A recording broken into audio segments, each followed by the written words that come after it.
అశోక్ కుమార్ మాట్లాడుతున్నాను.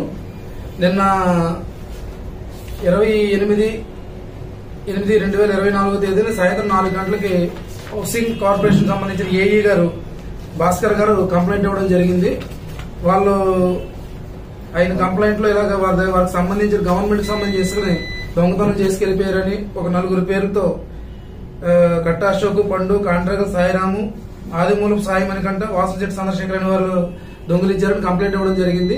Sir before that complaint ఇవ్వడానికి ముందు ఆయన ప్రెస్ మీట్ లో ఇలాగా ఆయనకి జరిగిన విషయాలు కూడా చెప్పడం జరిగింది. దొంగ శ్రీధర్ అనే వ్యక్తి ఫోన్ చేశాడని, పొలిటికల్ గా ఫోన్ చేసి మాకు తెలుసు తీసుకెళ్లారు, వెనక్కి ఇచ్చేస్తారు, మాట్లాడదామని ఏదో అతను ప్రెస్ మీట్ ఇవ్వడం జరిగింది. ఓకే, అది వాళ్ళ వ్యక్తిగత విషయం.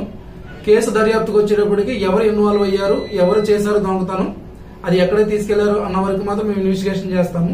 మాకు ఫ్యాక్ట్ ఆన్ ఇష్యూ మీద మాత్రమే దర్యాప్తు చేస్తాం తప్ప అభిప్రాయాల మీద ఇన్వెస్టిగేషన్ చేయం. కాబట్టి ఇందులో తదుపరి ఇన్వెస్టిగేషన్ జరుగుతుంది.